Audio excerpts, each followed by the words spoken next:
Okay, well, I think we'll get started. Hi, everyone. My name is Fiona Lewis, and I'm the Patient Support Liaison for AMAC. I'm really pleased to welcome you to this webinar this evening. As many of you may know, AMAC is a leading funder of research into bone marrow failure diseases in Canada and supports patients and caregivers across the country who are living with aplastic anemia, myelodysplastic syndromes, and PNH. We host monthly Zoom patient support meetings, which are open to patients and their families. We are also hosting 2 in-person patient education events this fall, and one of those will be live streamed via Zoom, so you can join it from home. So please check out our website to register for any of these meetings and to access our other resources. Your line will be muted during today's presentation, but you can type any questions you have into the Q&A feature, which you'll see at the bottom of your screen if you just hover your mouse in that area. And then we will address those questions at the end of the presentation. And if there's time, I will also unmute the lines to allow you just to ask your question that way. Please note that today's webinar will be recorded and posted on our website next week. So I'm very pleased to introduce Dr. Marc Biez to present today's webinar regarding PNH treatments. Dr. Biez is a hematologist at the Jewish General Hospital in Montreal and assistant professor at McGill University. He completed his medical training and master's degree at Université de Montréal, followed by a residency in hematology at McGill University. He then undertook a 2-year fellowship at the University of Toronto with additional training in PNH. Dr. Biez specializes in transfusion medicine and hemolytic disorders such as PNH. He's an active member of the Canadian PNH Network and is developing a specialized PNH clinic at the Jewish General Hospital. So welcome, Dr. Biez. Thanks for being with us, and I'll turn it over to you. Thank you, Ms. Fiona. You still hear me well in my voice? Sounds good, yeah. So thanks for the introduction. It really was a pleasure to receive again the ACAAM invitation. I had presented in Montreal, I think it was last year. It was great to interact with patients and families. So today I'm going to talk about PNH and what treatments are available.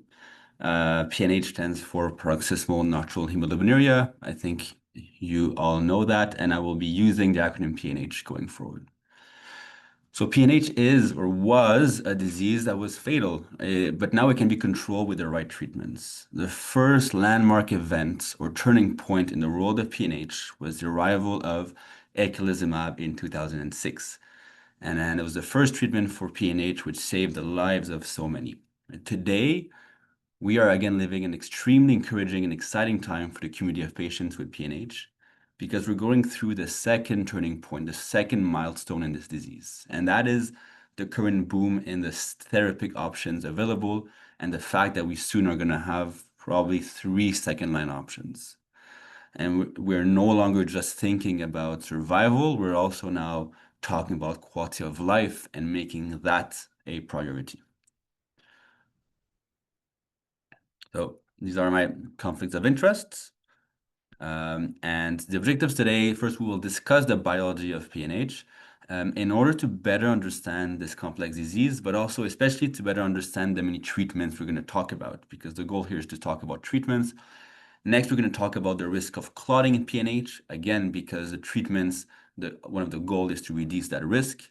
And then we will speak about the therapeutic advances and give you an overview of the promising future and the promising present of PNH treatment. And then throughout the presentation, I'll be highlighting some ongoing different challenges that patients face. So PNH is an ultra-rare disease. It is more common in patients that have myelodysplastic syndrome or MDS and aplastic anemia. It affects 1.5 people per million, so that makes it ultra-rare. And it makes it also harder for physicians to become experts in PNH because you need big cohorts. So many physicians only have 1 or 0 patient with PNH, right? Talking about hematologists. 10 to 50% of patients with aplastic anemia or MDS, 10 to 50% of patients with PNH have aplastic anemia or MDS, so up to half of patients. Now, let me just organize something here. All right, so the biology of PNH is directly linked to our immune system. There are different mechanisms through which our immune system deals with infections. Okay, either the white blood cells directly eat the pathogens, the bugs, or our white blood cells can also produce antibodies to kill the bugs. And the third is the complement system. The goal of the complement is to perforate the surface of the bugs so that they die. The complement cascade, it's a well-orchestrated sequence of proteins that activate one another. So this cascade can be triggered by different things, different stimuli, but importantly, it is also always auto-activating itself. So once that cascade is activated, the sequence begins, and like a row of dominoes, everything happens very quickly. If this cascade successfully proceeds all the way to the end of the cascade to what we call the MAC, MAC, it's called the membrane attack complex. Well, the final result is the formation of these holes in the cells. And these holes make the pathogens, the bugs, die rapidly. Oops, so it's a very efficient part of our immune system. Now, this aspect of our immune system has a major flaw. And the flaw is that the complement cascade acts blindly and won't on itself, on its own, recognize pathogens from our own cells. So to protect themselves, our own cells have molecules on their surface that interrupt the complement cascade, like an armor. And these signals are attached to red cells. And this allows our cells to protect themselves and survive against the complement, whereas the pathogens will die off. It's all well designed, and only the pathogens are destroyed. But for this armor to stay attached to our cells, we need a protein. And that protein acts like an anchor for the armor. Okay, it's like if you want to hook, it's like if you want to hang a picture to the wall, you need a hook to hang the picture. Well, that anchor protein is like that hook. In PNH, there's a genetic mutation that prevents the production of this anchoring protein or that hook. So red blood cells cannot hold on to that armor and they become extremely vulnerable to the complement attack. That premature destruction of red cell is called hemolysis. So I'll be using the word hemolysis quite a bit. That means the premature destruction of red cells. So again, if your complement cascade goes through and is not stopped by that armor, your red cell will undergo hemolysis, and that is destruction in the blood vessels. One cell that's destroyed is not a problem, but it becomes a problem when you have a big proportion of circulating cells that are part of the PNH clone, right? Because PNH is an acquired genetic mutation. It is not hereditary. It's not something you give to your children, nor that you got from your parents, okay? But once there's a mutation, blood cells multiply and it takes more and more space in the bone marrow. And the larger the size of that clone, the greater the patient impact. If there is severe hemolysis, there's a lot of release of toxic byproducts that are usually kept in the red cells, and that leads to complications, right? So first of all, if there's hemolysis, the patient drop its hemoglobin, which causes fatigue and shortness of breath. But those toxins can lead to kidney dysfunction. It can also manifest with hemoglobin in the urine, and the urine becomes colored like Coca-Cola. It can, in the long term, affect the heart. It can cause abdominal cramps and difficulty swallowing. In men, it can cause erectile dysfunction. In patients, it can also cause gallstone and jaundice. But the one we fear is the risk of clotting.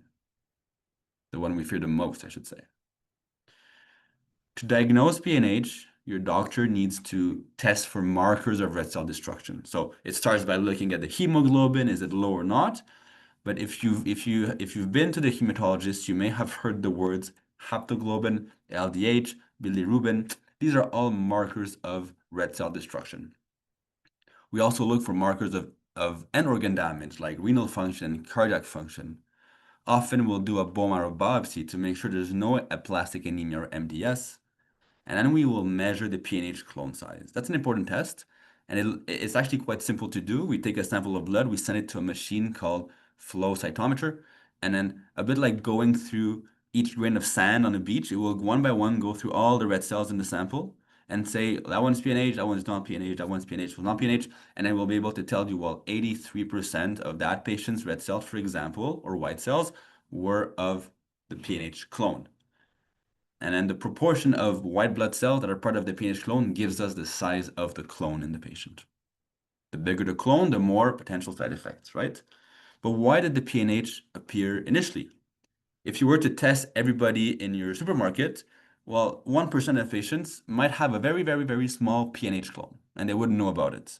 It appears sporadically in the general population. Okay, but that clone will not survive on its own because those cells don't have any survival advantage, right? Our bone marrow, it's like the safari. The stronger you are, if you have a survival advantage, you'll survive, otherwise you won't.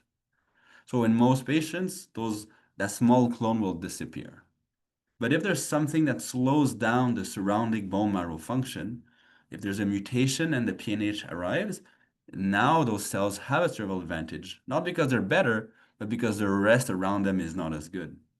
And it makes that clone grow and grow and grow. That's why we see PNH a lot in patients that have other bone marrow problems like aplastic anemia or MDS. But I would say that most patients don't have any evidence of bone marrow dysfunction. They just have a big PNH clone. And it's probably because that big PNH clone became so big that now the bone marrow looks normal. It's almost our body's own way of treating a problem with the bone marrow. Replace it with the PNH clone. It's okay, it's good, but it also has disadvantages, right? Patients have symptoms. 90% have fatigue, 60% shortness of breath. That's a lot. Half of patients have cramps of the abdomen. Almost half feel that there's dark urine with hemoglobin in the urine. Chest pain in a third of patients. And 20% of men have erectile dysfunction. And many patients, they have difficulty swallowing. Clots without treatment can happen in 15% of patients. And they can also have gallstones, as I mentioned earlier. The problem with these symptoms is that they don't lead you to the diagnosis right away. These are very non-specific symptoms, and any doctor wouldn't know necessarily that there's a PNH underlying these symptoms. So patients undergo a lot of testing before PNH is uncovered. The average time to diagnosis from presentation is 2 years. Only 40% and less are diagnosed within the year. A quarter of patients require 5 years of investigation to get the diagnosis. So it's very challenging and frustrating and concerning for patients to wait so long to know what's going on and to why are they so fatigued and they don't have answers. Unfortunately, because of those delays, many patients are diagnosed when they come with a clotting complication. We want to detect it before.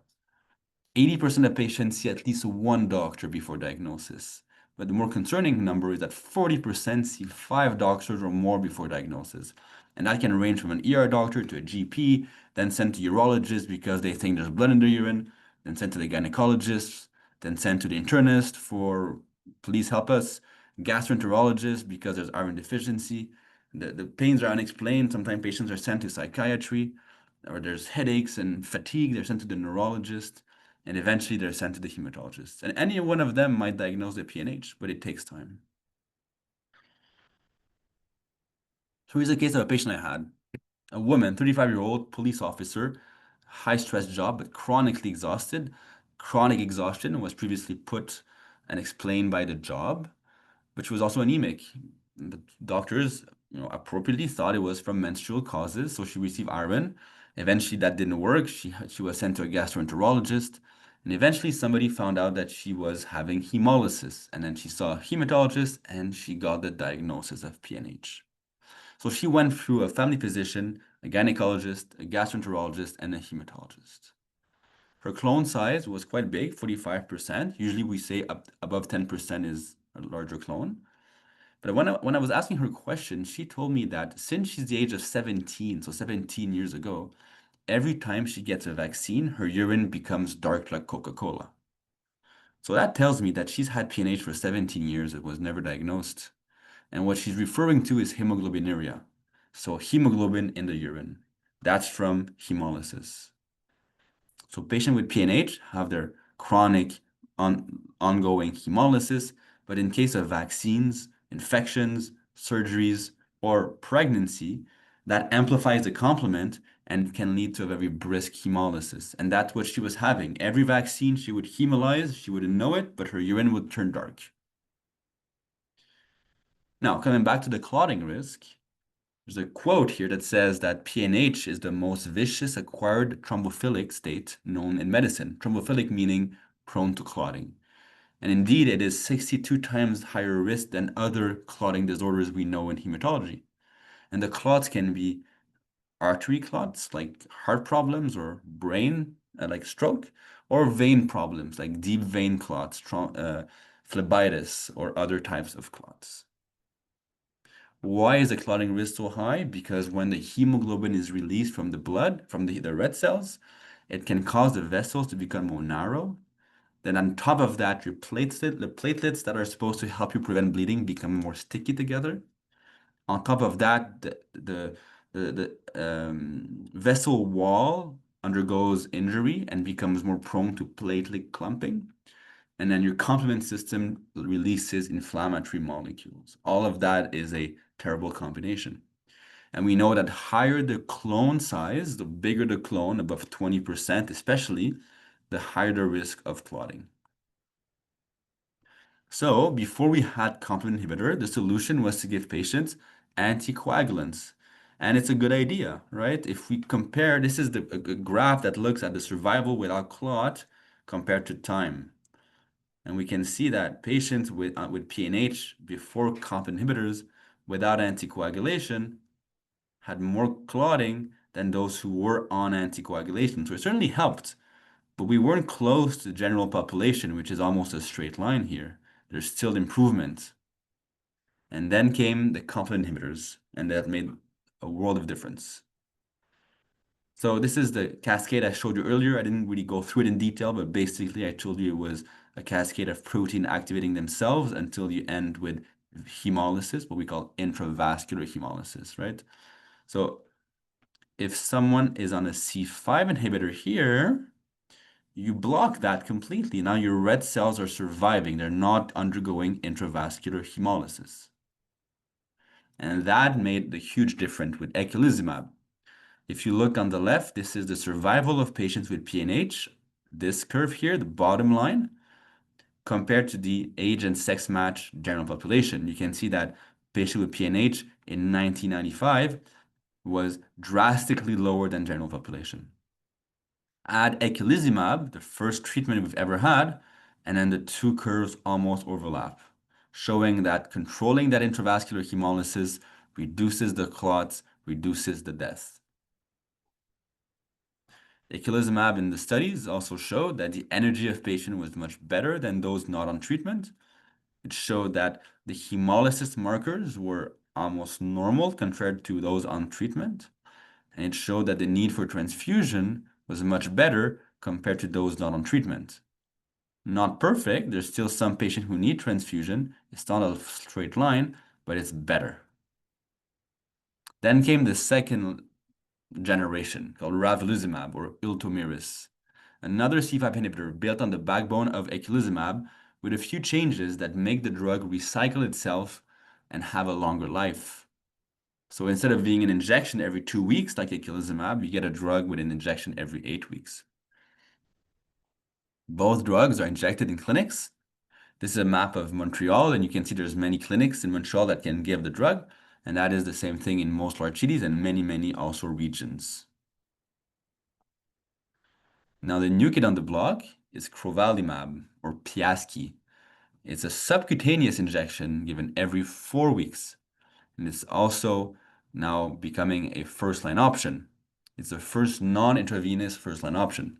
It's new in terms of us potentially having access to it. It was Health Canada approved, I believe, June 11th for anybody above 13 years of age, and that's great because we don't have that many options for children.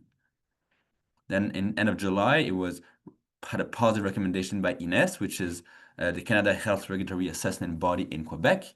And then in August 7th, I think was the conclusion of the positive recommendation by the CDA, which is the Canadian Health Regulatory Body outside Quebec. The data with crovalimab compares it to eculizumab. So are they both equal? And it looks like in terms of the fatigue, In blue, crovalimab. In red, eculizumab. They compare very well. And in terms of the control of hemolysis, their two lines are overlapping, showing that both are controlling hemolysis just as well.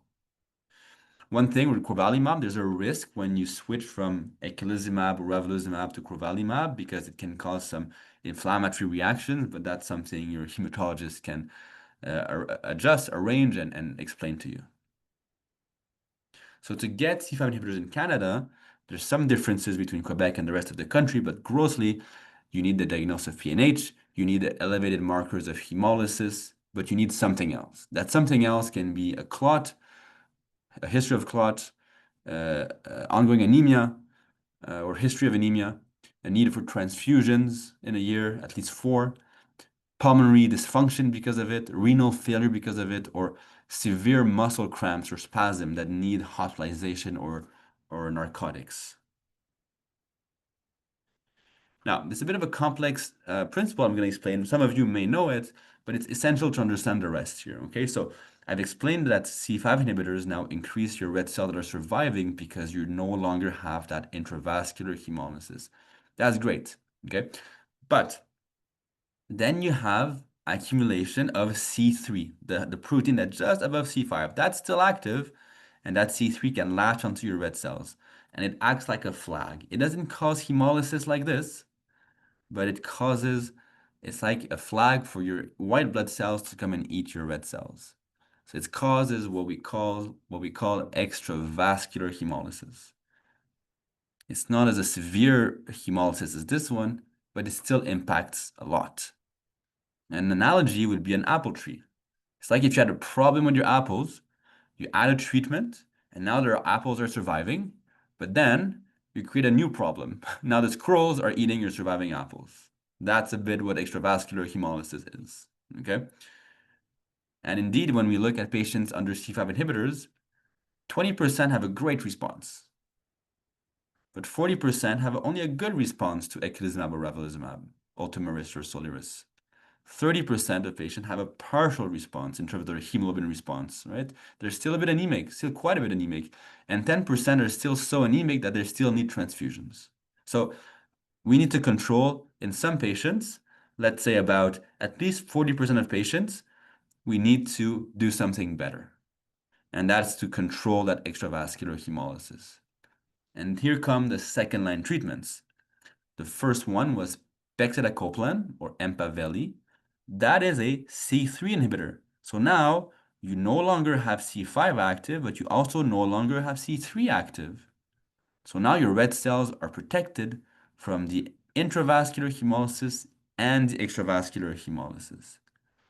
This is given under the skin subcutaneously 2 times per week, and it's approved for patients who've been on C5 inhibitors for 3 to 6 months and are still anemic or they don't tolerate it. When we look at studies that compare in yellow the hemoglobin of pegcetacoplan compared to hemoglobin of eculizumab, we see that patients on pegcetacoplan have almost a 20 to 30 gram per liter hemoglobin improvement, and their energy is also better. But these are all patients who are not doing so great with eculizumab, right? There's another one called iptacopan or Fabhalta. It's a factor B inhibitor. That's something even higher up in the cascade, up there. And it does the same thing. It protects your red cells from both intravascular and extravascular hemolysis. And it's approved if you've been on C5 inhibitors again for 3 to 6 months with a hemoglobin under 100 or 105, depends on which province you live in.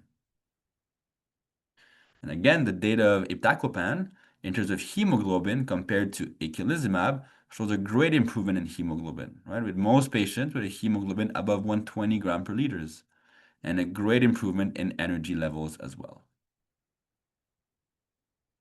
It's a bit like that apple tree, you decide to put it in a greenhouse. You no longer have the insect problem, you no longer have the squirrel problem. Now your apples are surviving and they're healthy. But there's one complication that all patients are at risk of, and that is called breakthrough hemolysis. Remember when I said the patient was getting vaccines and would have dark urine? Well, with acute hemolysis, patients who are especially on a proximal inhibitor like pegcetacoplan, but any inhibitor does that, you have more surviving red cells. And the more your hemoglobin goes up, the more the surviving red cells you have, they're all PNH red cells.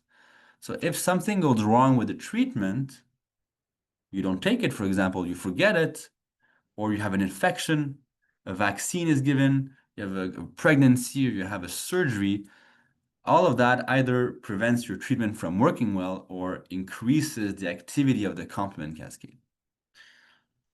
And that combination leads to a lot of those red cells being destroyed all at once, right? So non-observance to treatment, infection, surgery, vaccination, and pregnancy are risk factors for breakthrough hemolysis.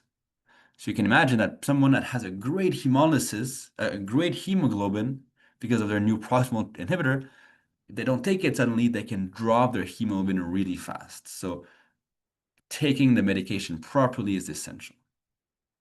It's a bit like your apple tree in the greenhouse. If a big storm comes and the greenhouse is blown away and all the trees fall to the ground, right? They were nice and healthy, but they still fell to the ground. So how to prevent those crises of hemolysis? Rule number one, I'm repeating myself, but it's the most important one, never stop your complement inhibitors. You want to adhere to your dosing schedule. If it's twice a day, twice a day. 2 times per week, 2 times per week, every 8 weeks, every 8 weeks, right? No delays.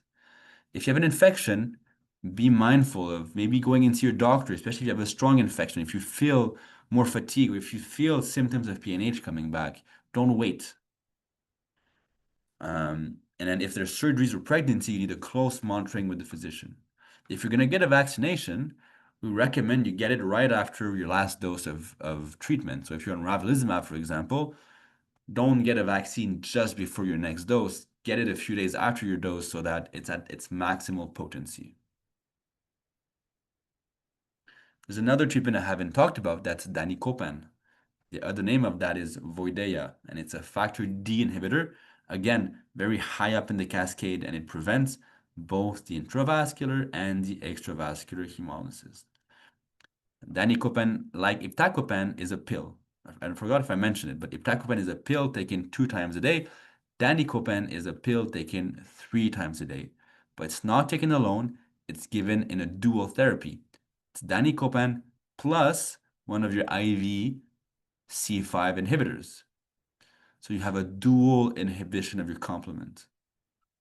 It's a great solution for many patients, but it's not necessary for all patients. All second-line treatments have a type of patients that they're really built for. And that's why discussion with your hematologist is important, because all these treatments have pros and cons, and they all have to be weighed in your particular scenario or context. But danicopan, a bit like the others, is a second-line treatment for patients on C5 inhibitors for 3 to 6 months.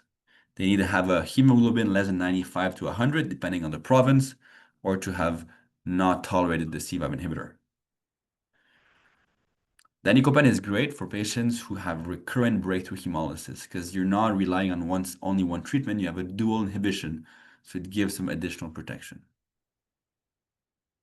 The studies of danicopan, you can see the hemoglobin in blue of danicopan plus a C5 inhibitor compared to in red only the C5 inhibitor. And there's an improvement of at least 20 grams per liter in the hemoglobin. And there's also an improvement in the fatigue score and the energy levels. So let's pull all that together. The current state of PNH, in terms of first-line treatments in Canada, it's a bit different in the United States. In Canada, we have access to 3 drugs. Eculizumab is a C5 inhibitor, intravenous every 2 weeks. Ravulizumab is the sister drug, C5 inhibitor, intravenous every 8 weeks. And crovalimab, which is Health Canada approved, but just undergoing reimbursement review with the provinces, I believe. But we hope to have it reimbursed very soon.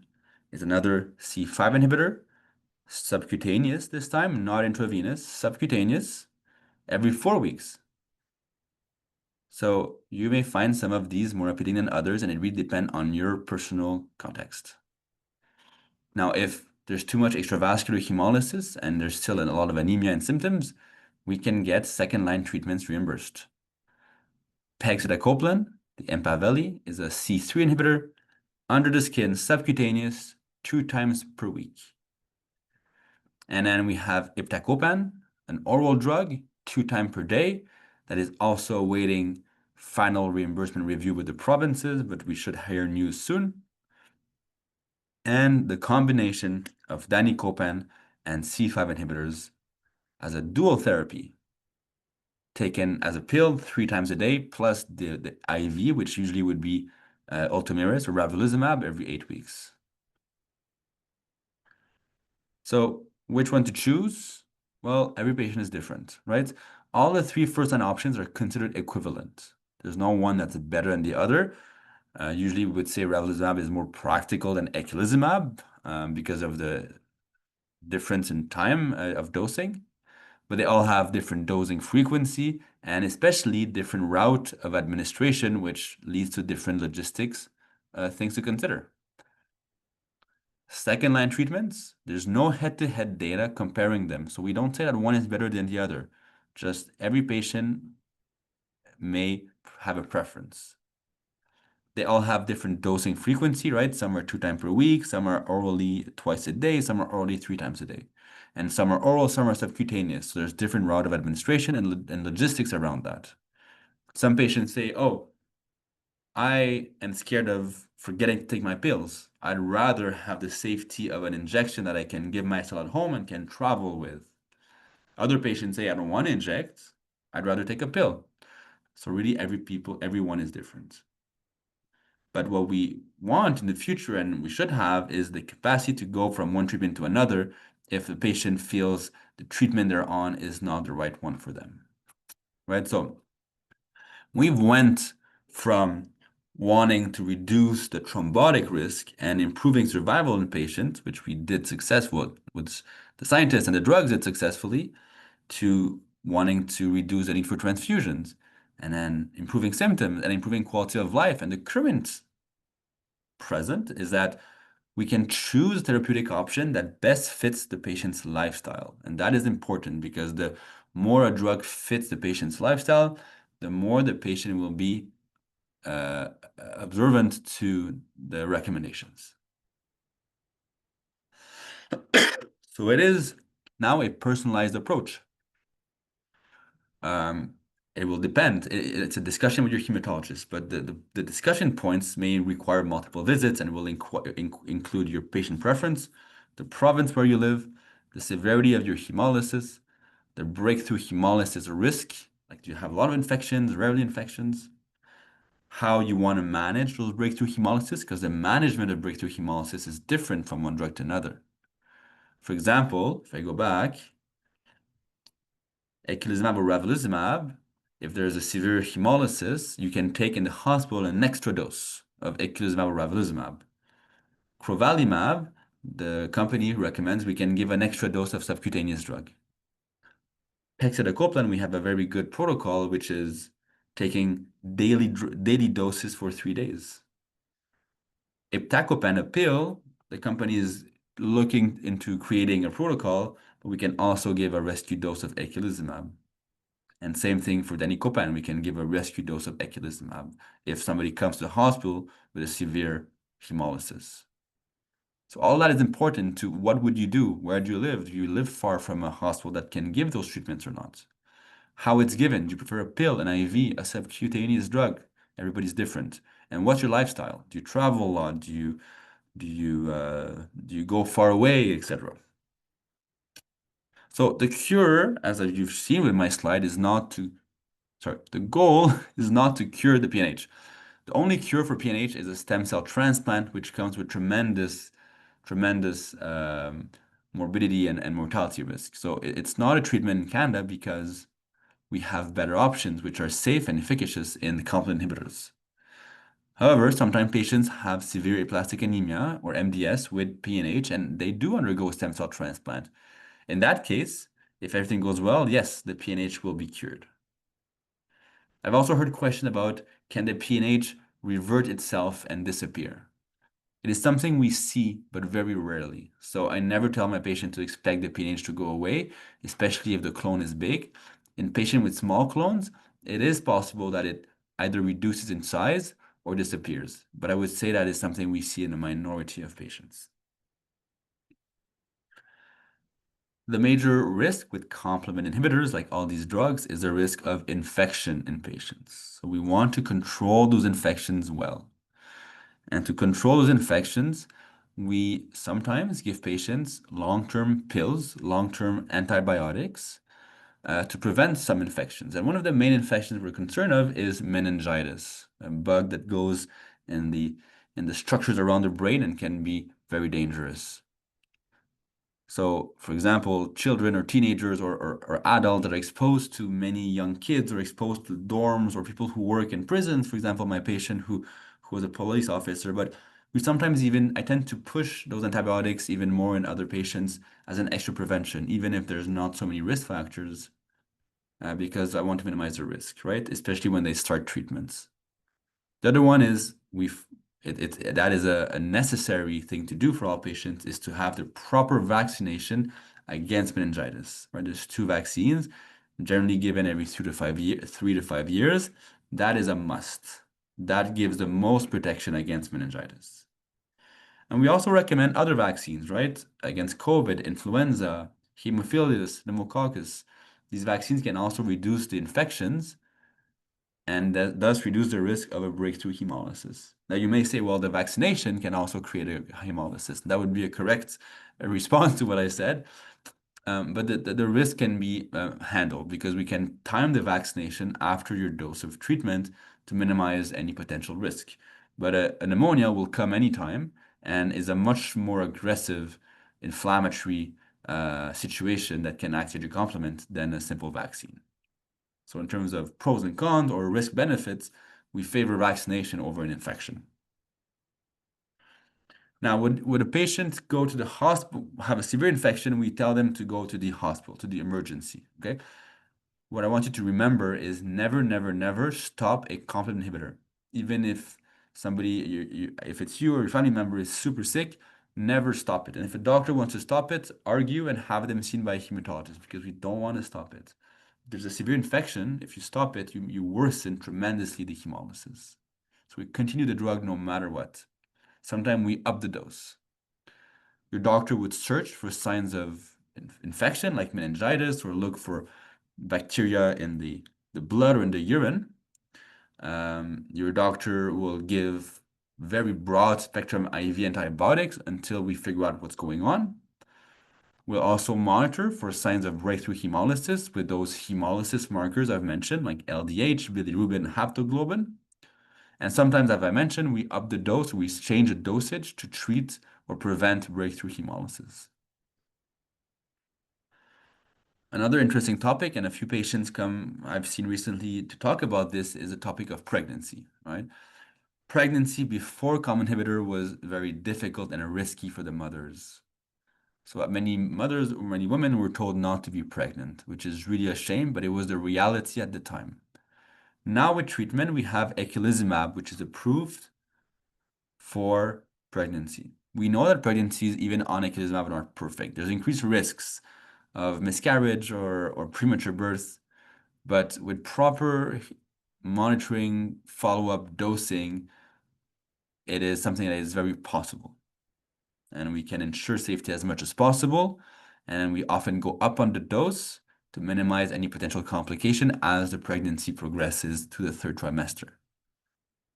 We also give anticoagulation because it's a double increase in the risk of clots. Not a double the risk, but it's a two things that increase the risk of clots. So we give complement inhibitors at higher doses and anticoagulation until 6 weeks after delivery, because there's still an increased risk of clots after delivery as well. Now, there's a fascinating paper that was published by some people of the Canadian PNH Association, and it was published in 2024. And it's a great article that looks into the experience of patients with PNH, even now, even last year, with all the modern treatments we have. You know that 40% of patients have reduced working hours, they have sick leave, 20% have job or career change, 25% complain of lower productivity. And that's despite everything we try to do. And 67% of patients expressed the need for additional supports. And there's some citations, quotes from patients in that article that I find quite touching. And three of them I've written here. One is friends stop calling after trying a few times. They see you're always tired. They think you're being lazy or not making an effort. Without PNH, I could maybe have gotten jobs outside of Europe and go on long trips. I've had to forget about long trips for a long time. And one that's very touching is, I suppose, a mom who said, "Daddy can be the fun daddy, but mommy is tired." So also in that article, it was brought up that patients often hesitate to ask for more time, information, support from their hematologist. So make sure you ask, make sure that you have answers to your questions. Um, you know, ensure your hematologist has the time to answer your questions. And there's also um, patient support through the Canadian PNH Association that is excellent for having more information. But I've also had patients who wanted to talk with other patients who lived similar experiences and were able to have that discussion and then have, real world answers to their questions from a patient's perspective. So I think that is absolutely incredible. From a physician standpoint, there's the Canadian PNH network. We're very active. We're a group of PNH or hematologists interested in PNH, with expertise in PNH from coast to coast. And we meet to discuss to ensure that we can discuss cases among us. We are writing new guidelines for PNH for the Canadian context. And also, we put pressure to ensure we can have in Canada access to the drugs that are available for patients. There's also the International PNH Interests Group that is creating a registry in which many of our centers, including mine, can be a part of. We're just dealing with some challenging with aligning the registry with our ethics committee, and we're trying to get those open soon. So it's a way to involve patients into research and give us a good idea or a better idea of how patients do in the real world, right? So I'm gonna thank you all for being here and for your attention. I on purpose left at least 15 minutes for questions. If you have any questions, I'm happy um, to help you out.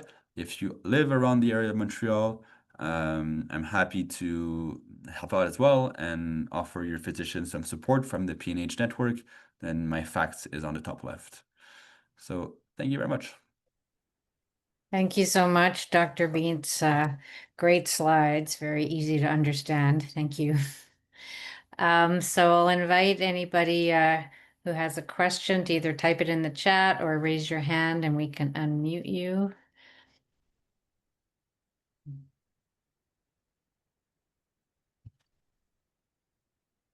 Maybe I'll just ask a question while we wait there. You talked about the length of time for diagnosis for a lot of patients, and I'm just wondering how that long time period impacts survival rates for people with PNH. It's a great question. We don't have data for that question, but if I can kind of figure out an answer is most at the time before we had inhibitors, um, the survival would decrease or the life-threatening complication would happen over time. So it wouldn't be like at first early on in the disease course, but we never know, right? Because those clotting complications are those that really put at risk the lives of patients. So what that delay does is increases the risk of patient coming with a clot. And I would argue that you're correct that somebody coming with a clot um, has, you know, has an event that is more life-threatening. So if it is recognized, that's good. But we don't want those patients to manifest that way. We want to give them treatment before the first clot. So I think it's a negative impact on patients' experience. It could, in some cases, affect survival, but it certainly increases morbidity, right? So complication from the disease. Thank you. I would say that most thrombotic complications are not fatal if recognized early, but it's still a very high risk situation. Right, right.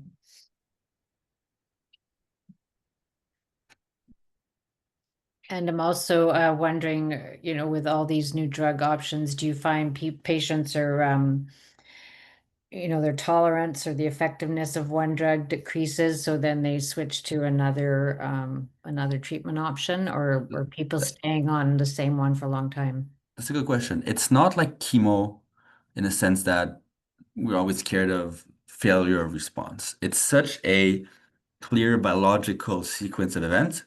We know where the drug works, and if it works at 6 months, it's going to work the same in 3 years.